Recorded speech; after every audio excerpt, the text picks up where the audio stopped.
सुनकर देखो, सुनकर देखो, सुनकर देखो जी।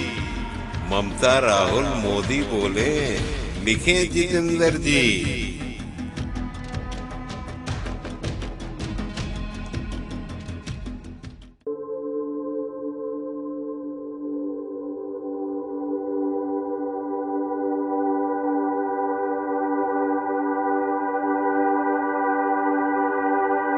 धन्यवाद सभापति जी। 193 के तहत चर्चा में खेल पर पहले भी चर्चा हुई और आज इस विषय पर चर्चा हो रही है। भारत खेल की दृष्टि से एक बहुत ही महत्वपूर्ण देश रहा है। हमारे देश के युवा स्वाभाविक रूप से खेल में रुचि रखते हैं और हमारे कुछ समय पहले तक भारत केवल मात्र एक खेल के रूप में जाना जाता था, लेकिन वर्तमान में हमारे देश में जब से माननीय प्रधानमंत्री जी ने खेलो इंडिया के रूप में खेल को एक नया रूप देने का प्रयास किया है, खेलो इंडिया कार्यक्रम भारत में खेल विकास के लिए एक राष्ट्रव्यापी योजना है। इसे पहली बार 2018 में लॉन्च किया गया। यह कार्यक्रम भारत की खेल संस्कृति को बेहतर बनाने के लिए बनाया गया था। केंद्रीय मंत्रिमंडल ने संशोधित खेलो इंडिया कार्यक्रम के क्रियान्वयन को मंजूरी दी, जो राजीव गांधी खेल अभियान, जिसे पहले युवा क्रीड़ा के नाम से जाना जाता था, अर्बन स्पोर्ट स्कीम और national sport talent search system program को जोड़ता है। माननीय सभापति जी, योजना का प्रमुख लक्ष्य एथलीटों को उनकी प्रतिभा दिखाने के लिए राष्ट्रीय स्तर का मंच प्रदान करना है, उन्हें आगे संवारने और वित्तीय सहायता के लिए पहचानना है। इसके अतिरिक्त बजट 2022 में खेलो इंडिया आवंटन में 48% बजट की वृद्धि हुई।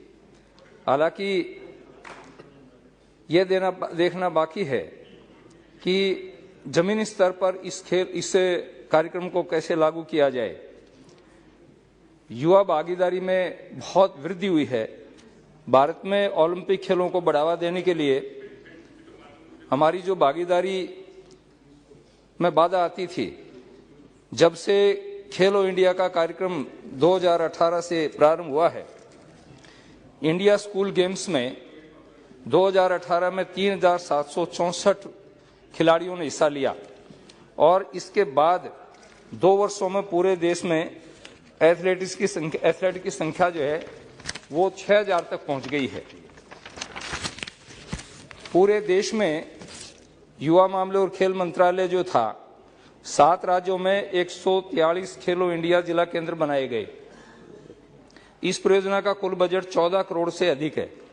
परियोजना में युवा एथलीटों को उनके चुने हुए खेलों में उनकी क्षमताओं को बढ़ाने में मदद करने के लिए अच्छा प्रशिक्षण प्रदान करने को प्राथमिकता दी है। माननीय सभापति जी, ओलंपिक और पैरा ओलंपिक में भारत के प्रदर्शन को बेहतर बनाने के लिए सितंबर 2014 में टारगेट ओलंपिक पोडियम स्कीम शुरू की। इसे अप्रैल 2018 में टॉप्स एथलीटों को प्रतिबंधित करने और व्यापक समर्थन प्रदान करने के लिए एक तकनीकी सहायता टीम बनाने के लिए फिर से डिजाइन किया गया। यह योजना पूरी तरह से चालू है और 2020 के ओलंपिक और पैरा ओलंपिक खेलों के लिए पहचाने जाने वाले संभावित एथलीटों को सभी आवश्यक सहायता प्रदान कर रही है, जैसे कि विदेशी प्रशिक्षण, अंतर्राष्ट्रीय प्रतियोगिता उपकरण और कोचिंग शिविर। साथ ही ₹50,000 का मासिक वजीफा प्रत्येक एथलीट के लिए प्रदान किया जाता है। भारतीय खेल प्राधिकरण के अनुसार यह योजना वर्तमान में 13 खेल विषयों में 104 टॉप स्कोर ग्रुप एथलीटों का समर्थन करती है। सरकार खेल और खिलाड़ियों के समग्र विकास के लिए एक राज्य एक खेल नीति लागू करने की योजना बना रही है, जिसका हाल ही में केंद्रीय खेल राज्य मंत्री ने, माननीय प्रमाणिक जी ने खेल में उल्लेख सुनकर देखो, सुनकर देखो, सुनकर देखो जी। ममता राहुल मोदी बोले, लिखे जितेंद्र जी